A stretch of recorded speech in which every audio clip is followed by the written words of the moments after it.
Hope is a form of remembering the past. It's not the same as optimism. Optimism is about saying, oh, it will work out okay. Hope generates and leads to action. So what we want to do now, since we have this amazing opportunity of so many of you from all over, and you don't know each other yet, we would like to send you off to small rooms, breakout rooms, where we meet 2 or 3 other people, and we want you to introduce yourself and then take a few moments to review and share what has given you hope during the pandemic. So off you go, and you'll be back in 6 minutes or so. We'll meet one another and share your hope.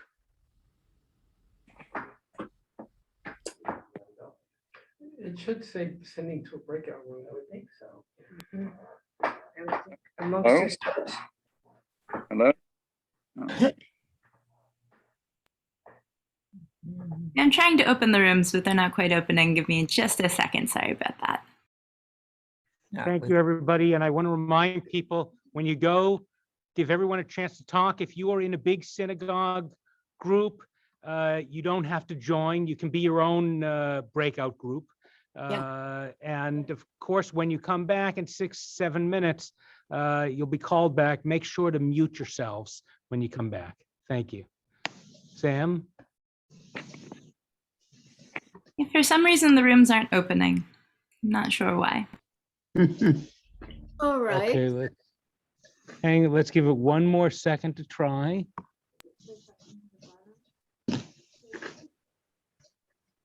I have the ability to do breakouts here. You want me to try, Sam?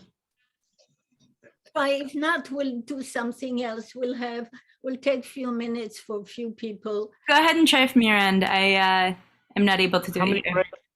How many breakout 50 rooms? is the max, so go for 50. Okay, everybody wait for a second. The best plans of humanity. Go off the glide. Here we go. And here we go. I hope you can bring people back too. God willing. Okay, I've opened them all. Are people going to them? Log on again, if you can re-enter. I think it's happening. Is that correct? I don't think it has happened. No. No. Nothing is You happening. may be having the same issue as I did. Okay, I'm going to try one more time. Too many people. That sometimes does it, too many people. Also possible. No, it's not possible. Yeah, Okay, so we're not going to do breakout rooms. we won't. So how about, if you're willing, let's just share some stuff, which I like even better because we all get to hear them. But can some of you volunteer to share very briefly some things that gave you hope, that held you together throughout the worst parts of the pandemic and now as well? And if you go to the reaction section and you click on raised hand, Mira or Sam will be able to call on you, I think. Is that right? Yes. That is correct. Okay. And we'll just do that for a few minutes. So let's start with, I think it's Erin Lisa Alfinger. Did I say your name correctly? Yes, you did. My name is Erin. I'm from Memphis, Tennessee, and I go to Temple Israel. And actually, my story of what brought me hope during the pandemic is that I started attending stuff at Temple almost exactly 1 year ago. I'm actually in the process of converting, and I found a lot of community and educational opportunities at Temple Israel that gave me people to talk to, places to be, and connections over Zoom that were really helpful. Wonderful. Thank you. Thank you so much, Erin. And as I unspotlight you, I just want to highlight a couple shares in the chat. People caring for others and learning more Torah, learning new things that can be applied to our work in the post-pandemic times, weekly Torah study, creativity and flexibility, as well as connecting with people all over the world. I'm going to now highlight Lainey Friedman. Lainey, would you like to go? Yeah, I think we're sort of on the same track here. I am so bowled over by all the Jewish sites who are online teaching from all over the world, including today, and Hanani, who I'm with here locally in Southern California. But the quality and the intellectual and even the services is so enriching and hopeful, and it's amazing. It's really fantastic. That's really keeps me going all the time.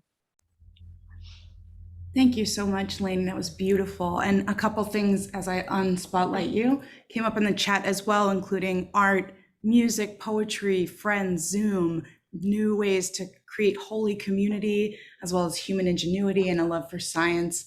I'd love to highlight Howard Melamed. I hope that I said that last name correctly and it's not Melamed. I'm going to highlight you now. What did I do? You raised your hand. Would you like to share? I raised my hand. To participate in an experience like this is quite amazing. We have an excellent clergy at Temple Isaiah in Lafayette. We have Torah study weekly, and it's really a lot of fun to learn the values of our ancestors. And I'll share with you one point that I've always thought Jacob was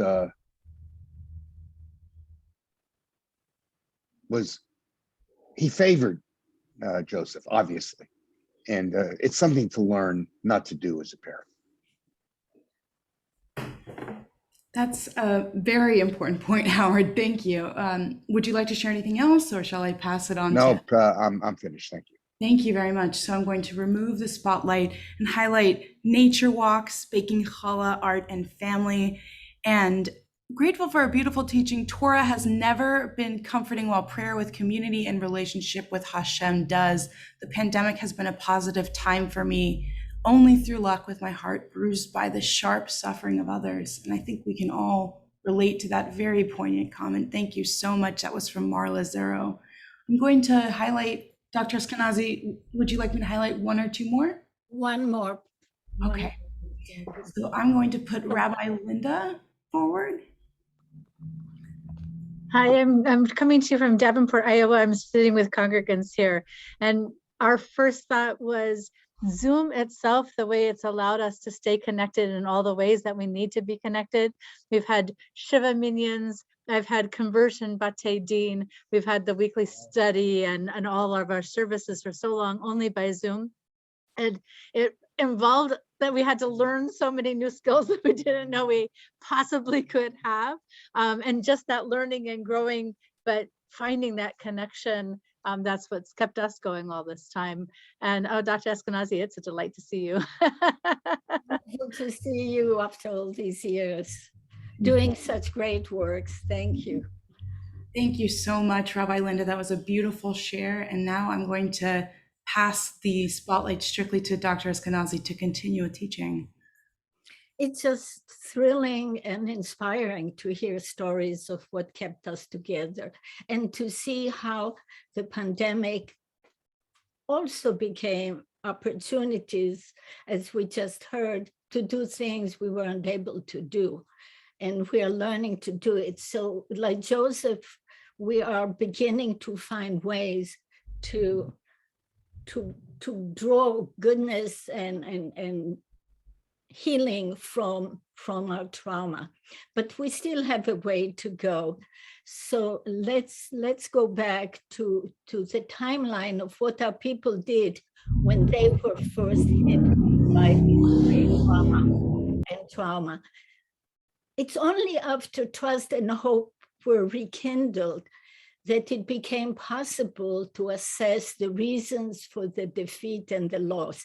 And we have biblical books that tell us those stories. They tell us, we see our people grappling with asking, here is what happened, here is how we got there, here is what we did that went wrong.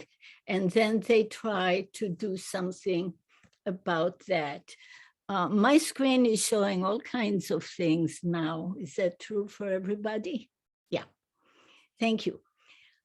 So that was the first response, looking back, analyzing what happened in order to move forward. Fifth response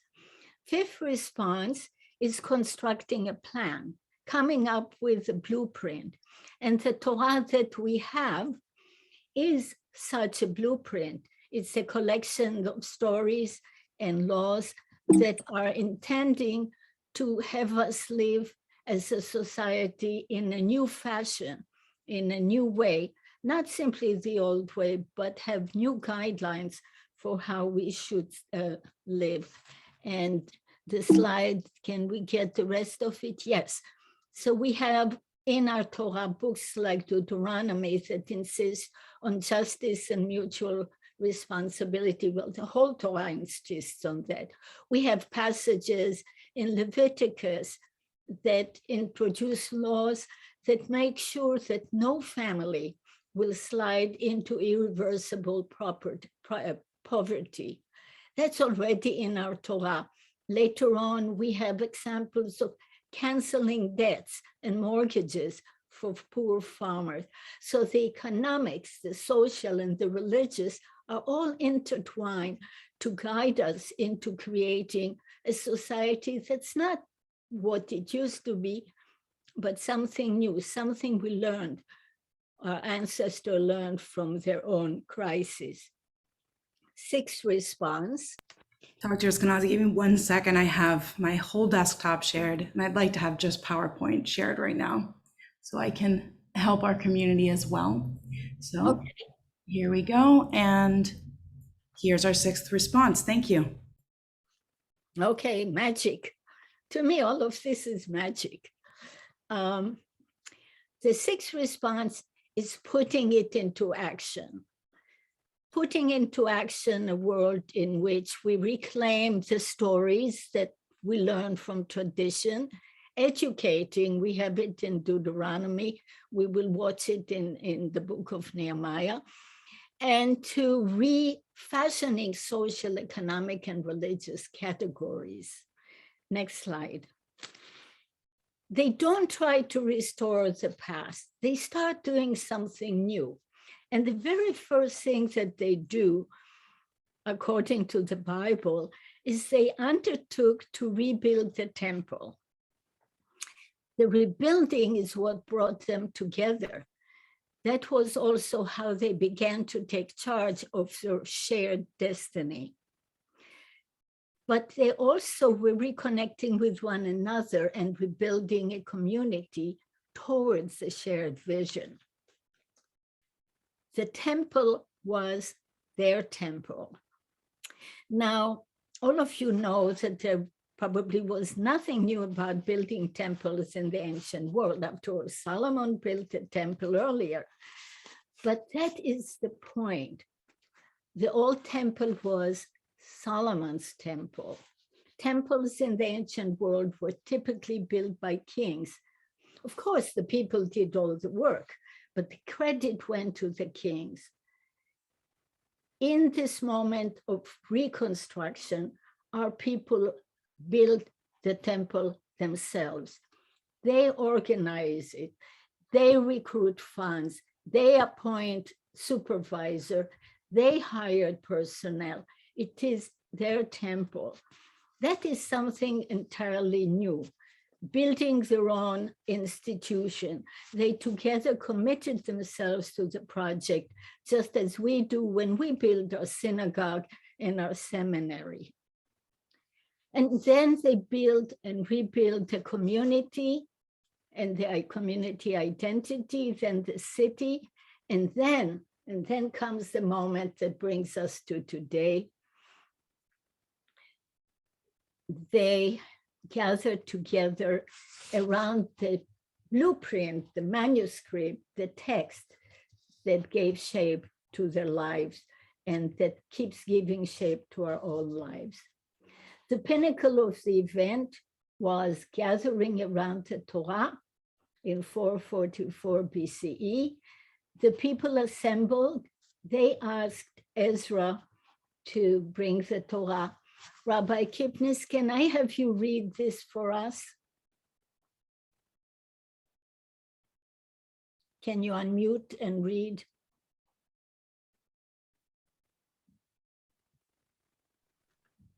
Yes. Thank you. A public reading of the Torah from Nehemiah 8. The entire people assembled as one person in the square before the water gate, and they asked Ezra the scribe to bring the scroll of the Torah of Moses, with which Adonai had charged Israel. On the first day of the 7th month, Ezra the priest brought the Torah before the congregation, men and women and all who could listen with understanding. Thank you. Let me highlight men and women. Don't let anyone tell you that the Torah requires a mechitza. We have it here as the first time when it's happening in our history in Jerusalem. There's no mechitza. Everyone is there together as we belong to be. Next slide. This reading of the Torah is a report that depicts the point in history when we became the people of the book. The synagogue is believed to have been the product of that moment in history, and study and education became the public project for everyone. So the first things we are learning from the history of our people is that rebuilding, that after going through these crises, rebuilding our institutions and education are what brings us stability and strength and resilience, and what allowed us to be here literally today, some 2,500 years later. We can take off the slide now for a little bit so I can see you all better. Thank you. Like our ancestors 25 years ago, we also come together around the Torah to learn from our stories. But the story of our people's recovery from trauma helps us reflect on some of the steps we are undergoing and help us think through those steps and the ones we are yet to take. They remind us that we have been through a crisis before, and that's the important and that we managed to create something stronger and more enduring from crisis. And now I want to go to Joseph. I want to go back to Joseph because the Torah that we began reading at that moment when we became the people of the book. And by the way, we will have Q&A, and I suspect some of you are going to wonder, what does she mean? The book of the Torah is the product of this period. Didn't it come from Moses at Sinai? Well, maybe we'll get to that. But this is the moment when we, as a whole people, read it, learned from it, and started doing it week after week after week. And in this Torah, there are countless stories that do the same thing, take us on the journey from trauma to healing, from crisis to redemption. Think of how many of the stories are about surviving, striving and thriving, and turning up turning up well. In our Torah portion today, the catalyst for transformation from trauma to healing are Judah and Joseph. So let's put the slides back in, the second set, please. I love those pictures, don't you? Thank you, Mira and Sam, for taking language and making it so effectively visible for us. So the question I want to ask, what made it possible for Judah and Joseph to turn things around? In today's parasha, we begin, even before Joseph speaks, we begin with Judah speaking. And the question is, what made Judah able to speak as he did before Joseph? Next slide. When we first met Judah, he was understandably jealous. His father obviously cared only about Joseph. Judah was callously ready to have his brother Joseph killed, but he only realized that it's more profitable to sell him. But then he too suffers losses. He loses sons, and he begins to understand the pain of parental loss. And then he meets Tamar, he encounters Tamar, and he begins to understand about upholding justice. And these lives experience, tragic and healing, allow him to not let tragedy be the last word, to move beyond it. And so we meet him today in today's parasha as he, and I won't try to read it for you, you have it before you, I will paraphrase it in my own words. He's telling Joseph, look, my father told me said this to me, my wife, his wife, my father's wife had 2 sons, and one of them is gone. Wait a minute, we say, what do you mean, one wife? Didn't Judah also have a mother? There were 2 wives and 2 concubines. There are 12 children.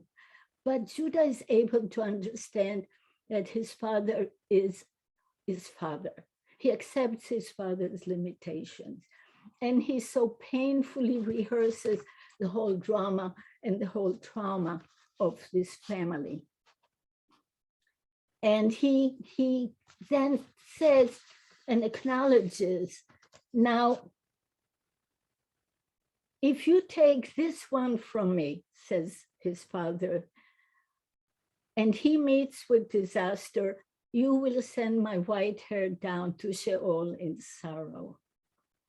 So his father still, years later, can only think about this one wife and only those children.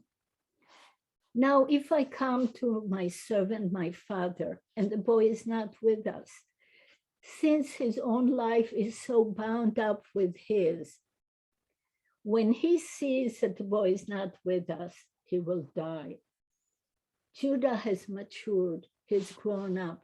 He can understand the pain of another, and he can put his own pain and his own story aside, and he's willing to give his life for the sake of this more loved brother, to save his father's suffering. And so he ends his speech. Let me now be witness to the woe that would overtake my father. Next slide.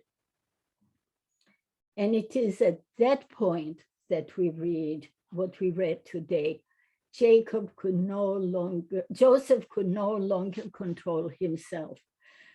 Joseph said to his brothers, I am Joseph. Now do not be distressed or reproach yourself because you sold me. It was to save life that God sent me ahead of you. How did Joseph get to that point? What enabled Joseph to rise from prison, be able to overcome his multiple traumas, and be able to magnanimously say to his brothers, now don't be distressed. This is going to work out good. It's okay. There's a bigger thing going on. and God is part of it. What enabled the pampered boy, so full of expectations of himself and of his good fortune, who then has to see everything dashed to pieces? What enabled him to reach this point of success and even become generous? Now, I find the crucial moment to be precisely at the moment when he's hopelessly languishing in prison. Next slide.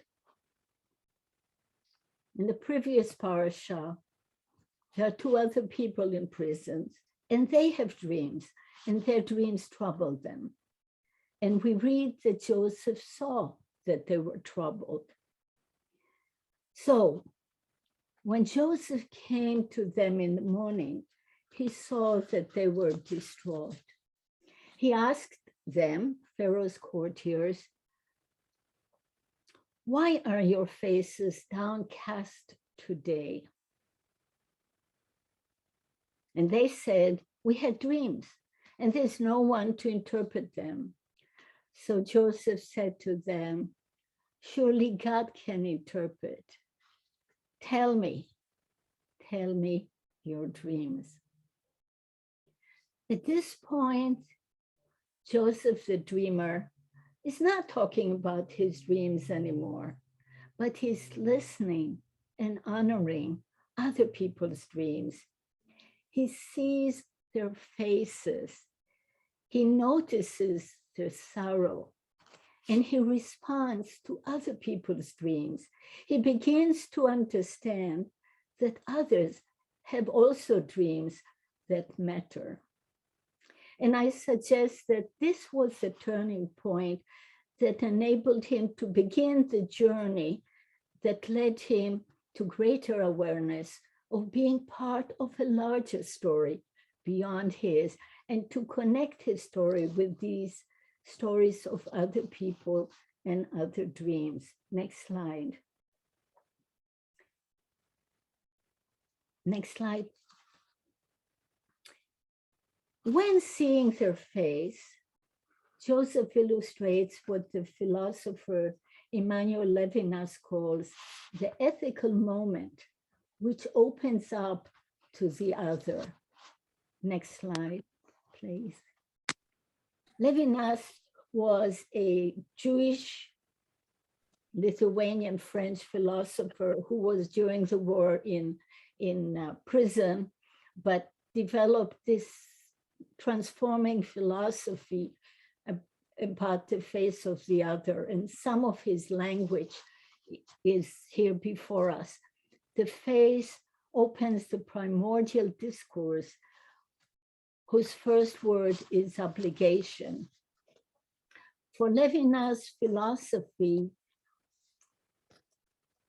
the climax moment comes when I'm face to face with another person. Before COVID, the face in ordinary encounters was the most naked part of our bodies, right?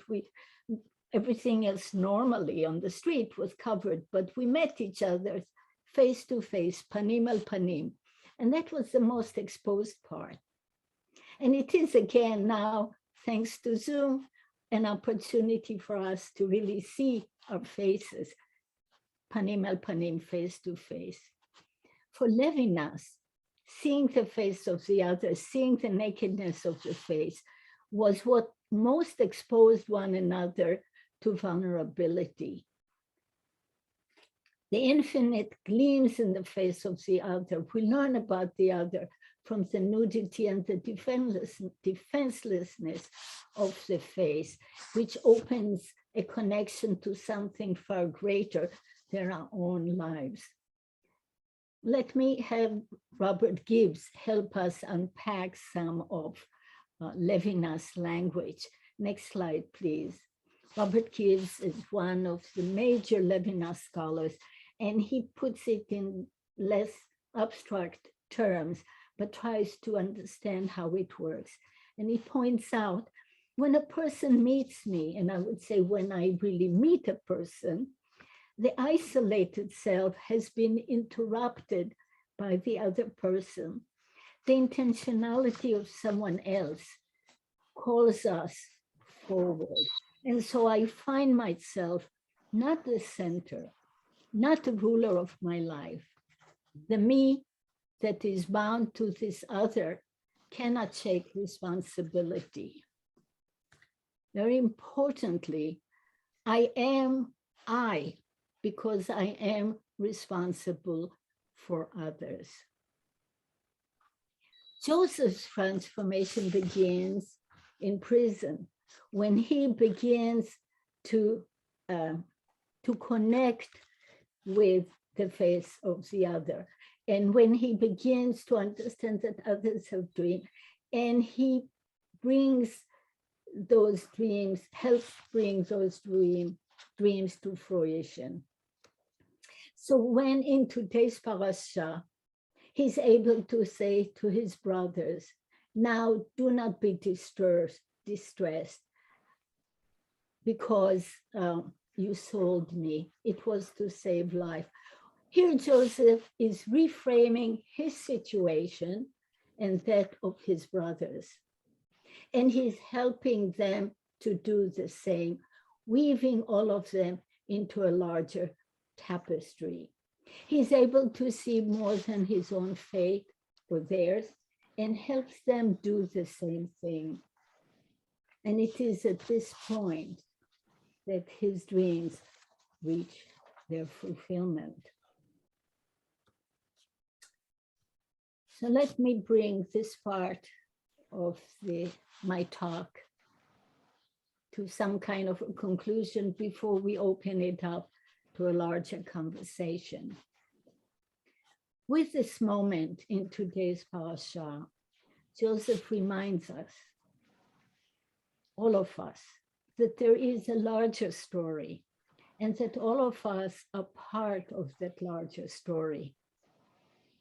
Together, like Joseph, we're invited or called to not let tragedy be the last and final chapter, but the beginning of something great. I hope that the story of Joseph and our people's story can help us reclaim our dreams and even imagine dreams that are better and stronger based on what we have been learning from our own trauma as a community going through a pandemic and as a Jewish people living through thousands of years of facing challenges. And I not only hope, but I trust that we will find ways to turn the adversity into opportunity and do so with compassion and ingenuity and courage. And I hope that the stories will connect us more deeply with one another as we work towards making such dreams become a constructive part of our shared reality for ourselves, for our Jewish communities, our Jewish institutions, our nation, and the larger world. Shabbat Shalom.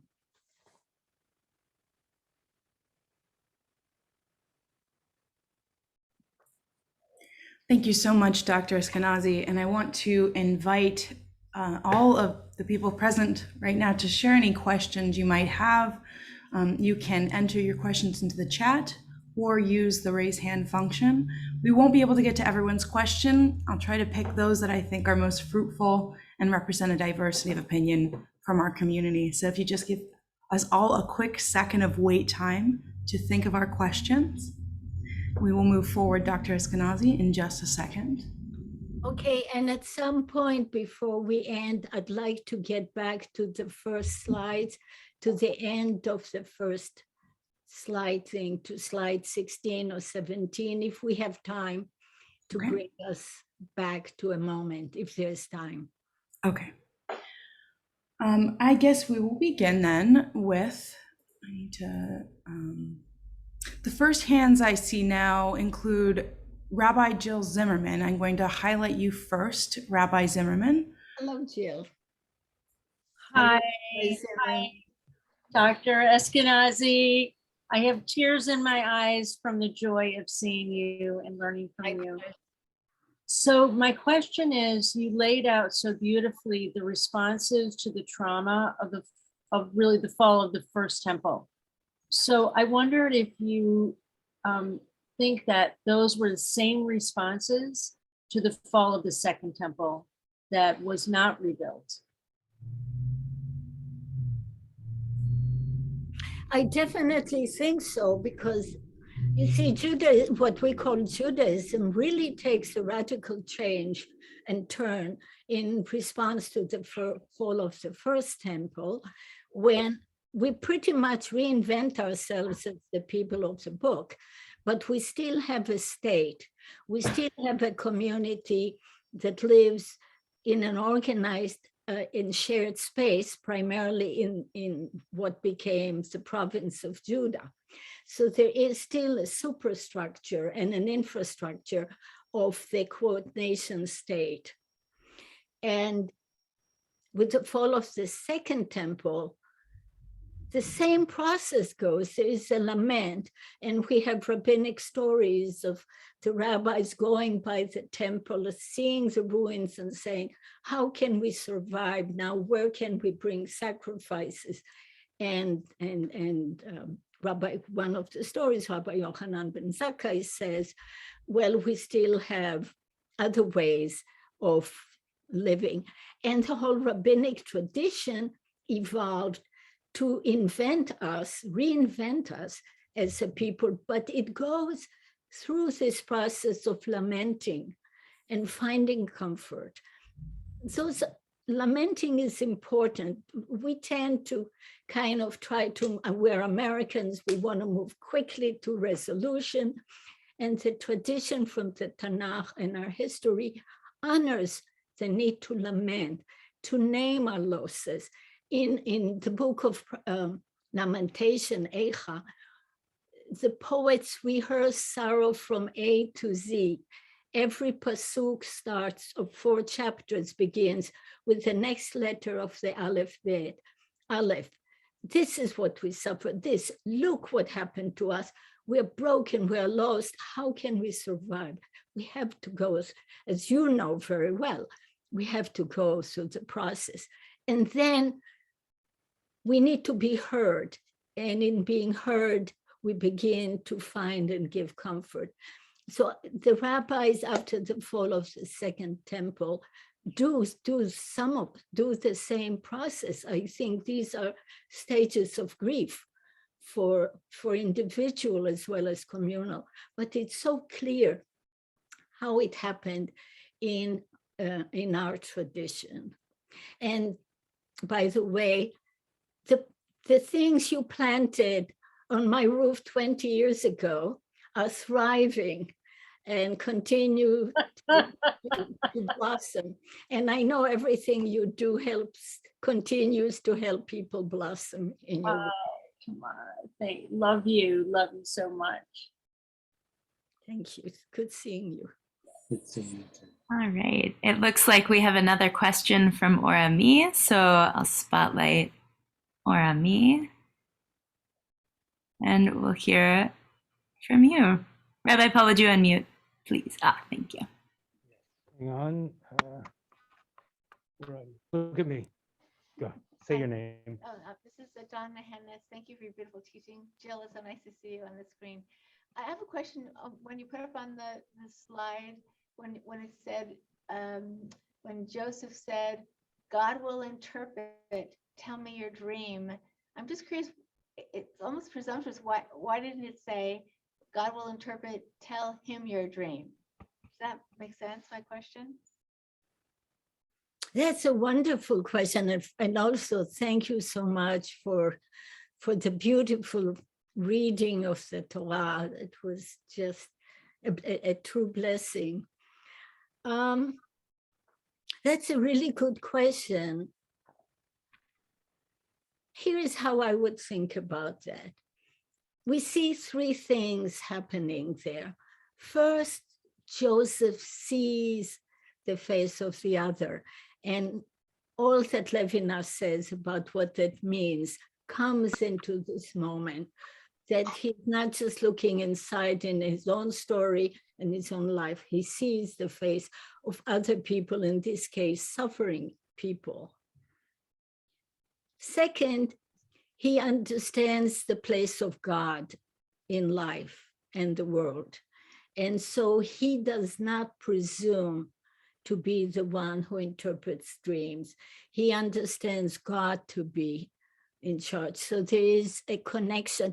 We never see him do that before, right? He talks about, I have a dream, and this is my dream, and hey, I'm going to be great, and all of you will bow down to him. Now he sees the hand of God there. But now he's the third part, a way I can think about it, instead of saying God will go talk to God, he's saying, Hineni, here I am for you, and let me be part of that. So he's connecting with their story in a way that we don't see him doing it before, except by looking at his brothers as, they're there to honor him. So that's how I would think about that moment. It's this Hineni moment to another person, which then will lead to his Hineni moment in today's parasha, when he says, I am Joseph, your brother. Thank you for the questions. These are great questions. Thank you for those questions. Absolutely. I'm going to call on Alan Warshaw. Would you like to unmute? Great. Thank you. Thank you very much, Doctor, for the great teaching. I'm responding to a question you asked, excuse me, about how could Joseph had connected to mention God when he was explaining to his brothers.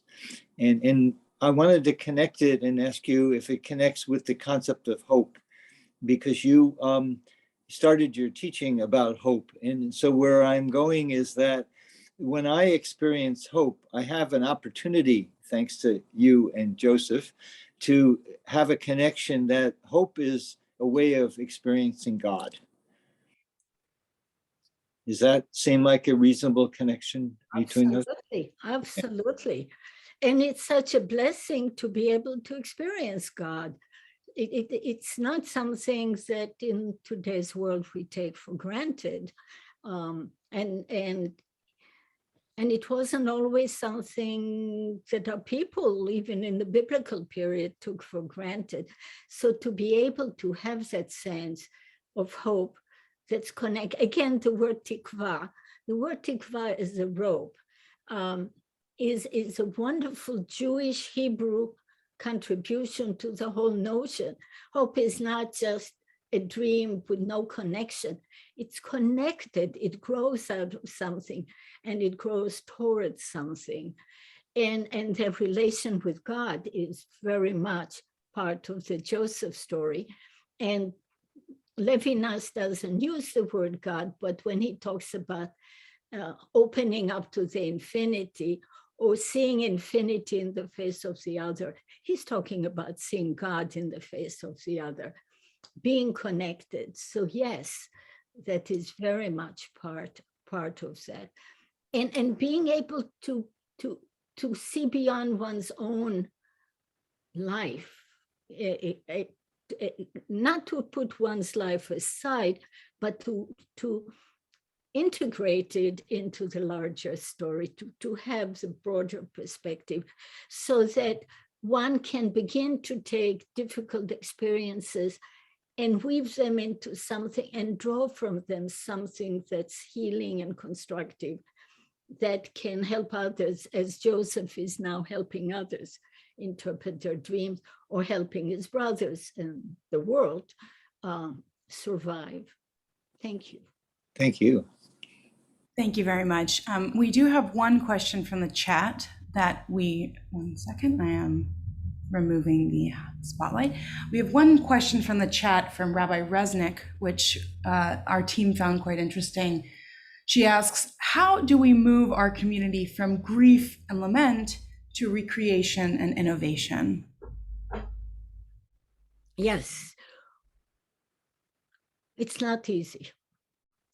And I'm not saying it's not easy only from personal experience. I'm also saying that that is what our tradition shows us.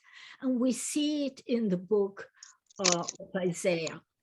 The second half of Isaiah, the book of Isaiah. What made you think you could carve out a different life when in show business? Well, it happened one fateful.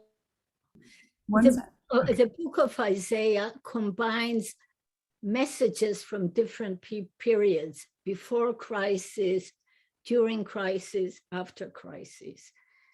The part that I used from Isaiah 40 begins the process of moving from lament towards reconstruction and creative thing. And as we read the book of Isaiah from chapter 40 on, we see this pattern. The first few chapters are all about outpouring, lyrical, gorgeous outpouring of comfort. Before we can be creative, we have to seek and find and give comfort to one another. And the book of Isaiah shows how hard it is for God to convince the people to trust God. So we have this dialogue between God and Zion, the people, Jerusalem, or the people as God's servant. And Zion says, you know, you've left me. How can I trust you? And God, as if on bended knees, says to Israel, yes, I looked away from you for a moment, but I'll never do it again. Look up Isaiah 54. It's the Haftarah on 2 occasions. One of them is Parashat Noach. And the other is during the time from Tisha B'Av to Rosh Hashanah. And by the way, all the 7 Haftarot from Tisha B'Av, when we mourn, to Rosh Hashanah, when we reclaim and re-enter our story differently, all of them come from these sections of the book of Isaiah. So as a community, we rehearse this journey of doubt and argument and having God reach out to us and pushing back and wrestling with how difficult it is to build trust after it's been lost. So it takes work. But what I think the contribution that the Bible offers us is to not cause us to despair that it doesn't happen quickly, but to give ourselves time to wrestle with and connect with each other and work on building that trust towards hope. And it is once we come up, according to the story, once we come up with reconnecting with each other, we can come up with a plan. And then putting our heads together can spark the new things that are yet to come, which, by the way, all of your communities are now doing in so many ways, as we heard, finding new ways to rebuild ourselves. And it doesn't look like it looked 2-3 years ago. Does that answer more or less? Does that? Yes, that's thank you so much for that response.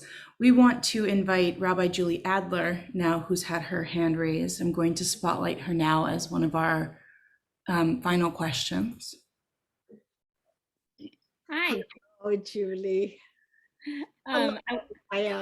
Maya says hi too. Yeah. Hello.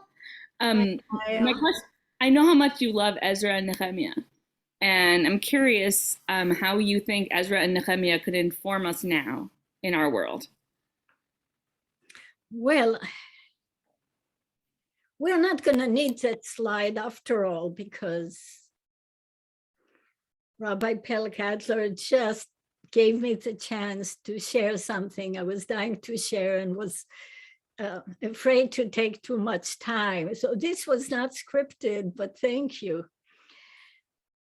We started with the scene when all the people gather around Ezra, and Ezra opens the book of the Torah. The slide that we may or may not have a chance to look at, shows us that when Ezra stood on a podium, he opened the Torah, and we read, and all the people stood up, and then came the blessing, and then they all bowed down, and then they read the book. This is a Baruch moment, and this is what we all do today, and this is how it all began for us. We stand before the ark. Someone stands sometimes on a bima, holds the Torah, we rise up, we do our Baruch, Gadlu, etc., and we read. The book of Ezra, Nehemiah, Ezra, Nehemiah, and it is one book, created that moment for us after the people built their institution. And it models a way for community to restructure itself and take ownership of its history, of its life, by not waiting for the powers that be to do the work, but really sharing and developing a broader spectrum of the community that's part of the system. And as I mentioned in passing, the synagogue is believed to have been originating at that moment in Ezra Nehemiah. But then it doesn't only build the temple, it builds the community, it sets guidelines, it decides how are we going to include people, who is in, who's out, how we're going to make decisions, taking charge of running our communities, creating a board, if you will, creating communities. And Ezra himself models a new kind of leadership. He doesn't do everything himself. Every time Ezra is called to do something, he brings other people in. So in that moment, when he's invited to read from the Torah, we read the part we left out. On his right stood so and so and so and so and so and so. On his left stood so and so and so and so. You invite Ezra, you get a whole committee. We can't do any of it alone. And Ezra Nehemiah teaches us how to work together, how to create those structures, and how to take over running our own lives and our own institutions, which is what we do in synagogues, which is what we do at HUC. So it really gives us a blueprint when we read it carefully, which is what I spend a lot of my life doing. Lovely, thank you. I think we now will turn to Anne Brenner's question. She also has had her hand raised. Let me highlight her now. Oh, hello, Rabbi Brenner. That's been a long time too. This is like homecoming. I know. The thrill of being in your classroom is once more repeated. It's just such a thrill to study with you again. I wanted to ask you about the moment after he reveals himself, the moment of the primal scream, because I think that that's as important a moment as the moment in the in the jail cell, and I wanted you to comment on that. I'd love to hear you comment on it, please. Oh, because seriously? you have done so much to teach us so much about mitzvah and mourning, and you have been my teacher. Oh, thank you. What an honor that I can barely take in, but thank you so much. I mean, my sense, one of the things that you're highlighting that is so important, I think, is the need for us to give these things time. And I think that the history of the world is the history of people not giving grief time. Anger is one of those moments in grief that is essential, but it's also the place where people begin to react instead of seeing the whole thing through lamentation and through and to take the time to find the compassion and the sense that you have so beautifully spoken of when you speak of Levinas, because compassion should be the end of grief, not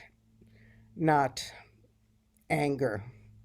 And I sometimes roll back my Torah to that moment when Ishmael and his brother were together at their father's burial, where Ishmael and Isaac were together again and took the time to grieve. But that scream, that primal scream, I think just radiated in such a way through him that all of the residue of his hurt and grief fell away, and he could truly see, as you have so beautifully demonstrated, the faces of the other and the need for compassion. Thank you. Thank you. And let me point out that at this moment, as you're describing, the story that began in chapter 4 of Genesis, where sibling rivalry was murderous, and sibling rivalry with Jacob and Esau, with Isaac and Ishmael, we have this story of tension and rivalry. It all comes together. And so the journey that Joseph goes under and the journey he takes us through is a healing and redemption of a whole chain of story from the beginning of time to show us a way forward, as you said, through the scream and through the pain, moving towards healing beyond to something compassionate that connects us, and seeing the connection and seeing each other's faces. And thanks to Zoom, we get to see each other's faces so much more now. Yeah. And to me, that's a great opportunity. If we were in a normal synagogue today and I was somewhere by the mic, I wouldn't be seeing your faces. But now I get to see faces, and we all get to see each other's faces. And it's a very wonderful moment. Thank you. Thank you. Oh, thank you. Well, thank you. I want to just express gratitude to everyone who has either asked a question or has their hand up. These are wonderful, provocative questions, as well as incredible comments in our chat section. Thank you. Dr. Eskenazi, I wanted to give you the opportunity now to make any final remarks, given that we've had so many interesting questions shared today. Well, all I can say is, again, I'm just thrilled and overcome by the fact that we are able to be together and share meaningful questions and meaningful experiences and connect with our tradition and begin wherever we are to perhaps think together. Well, I know we have been thinking together, but to understand that it is in rebuilding our communities that we strengthen ourselves as well, that no one can do it alone, that we need each other, and that our resilience depends on being aware that it takes time, and that it is also opportunity, that crisis can be an opportunity to build something new and something resilient and something strong that our people have done way back when we first were given the Torah and the Bible, and have continued to readopt and work. And so thank you again, Rabbi Kipnis, for calling this marvelous gathering to study Torah and to give us a chance to share some of these stories of hope and grief and hope and strength and resilience. Thank you. Dr. Eskenazi, I remember sitting in that dark classroom in HUC year after year studying Torah as you opened up, and Tanakh, all of the Bible, as you opened up, sometimes whole chapters, whole books, sometimes a word or two, and I would walk away contemplating again and again. The lessons you taught me then continue to pervade my understanding and the way I look into Torah. And I speak for all of your other students. You are a gift to us. Torah is not to be meant to be read on its own. One needs to find a teacher. Thank you for being our teacher in the past, and thank you for being our teacher today to lift this up. And I remind everybody that if you want to continue to learn at Dr. Eskenazi's feet, you can do so either on online courses that HUC has to offer, or more so, just get Torah, the women's commentary, available from CCAR Press, and you can study with her every day or every week. A few announcements before we conclude with Kaddish. First of all, Sam, if you will drop back into the chat the registration email. I just had our web person open it back up, so that if you haven't registered, please take a moment and register, so that we can let you know in about 2 months, we're going to bring 2 or 3 months, we'll bring another scholar together for us to study all over the North America together.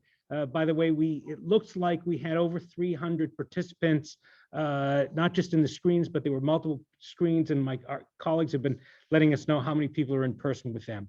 I'm going to invite any rabbis, educators, cantors, temple administrator, members of NADA, and any HUC JIR alumni to stay on just for a moment as everyone leaves, just for a quick moment. I want to thank tremendously Donna Hennes, who chanted Torah for us today. Thank you. Your voice lifts up ancient words and brings them to life. Thank you to our rabbinic interns, Mira Weller and Sam Thal. Mira will be going off into the world looking for a job for next year as a rabbi. So if you have an opening at your synagogue, check out Mira. She is a star. Sam, you get about another 2 or 3 years before she's on the market as a rabbi, but both of them have brought the light to Orami. Thank you for that.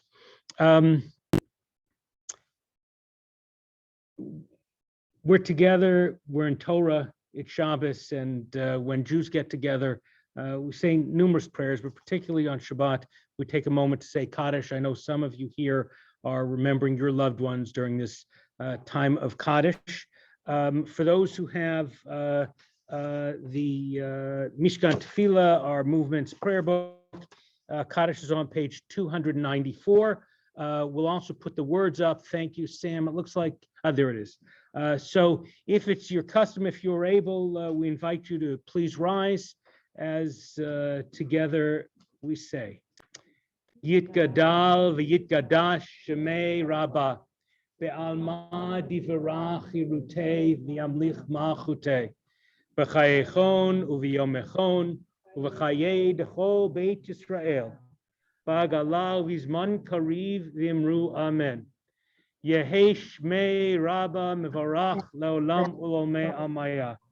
Yitbarach v'yishtabach v'yitbar v'yitromam v'yitnaseh v'yithadar v'yitalev v'yitalal shmeid kudisha brichu le'ela min kol berchata v'shirata tushbachata v'nechamata damiran be'alma v'imru amen. Yehi shloma rabba min shemaya v'chayim aleinu v'al kol Yisrael v'imru amen. Oseh shalom bimromav, hu ya'aseh shalom. Aleinu v'al kol Yisrael v'imru amen. May the one who brings peace to the high heavens bring peace to us, to all Israel and all the world, as we say together, amen. They say that Torah was given to us to open our eyes, to open our minds, to give us strength, and to give us courage, and to bring us solace. Thank you all for coming to study, to learn, together. Thank you to Richard Rutkin, our congregant, who became a security, helped us with security to make sure it was a safe place for people here. And thank you all. I wish you a Shabbat Shalom. Rabbis, educators, Jewish professionals, HUC alum, please stay on for a moment. Everybody else, Shabbat Shalom.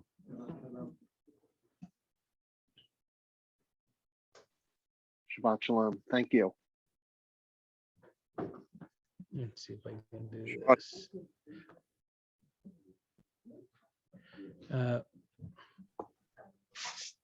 Shabbat Shalom and thank you.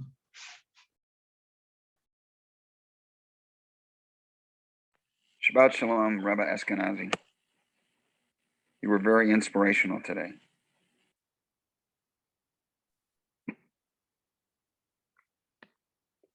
Okay, how about we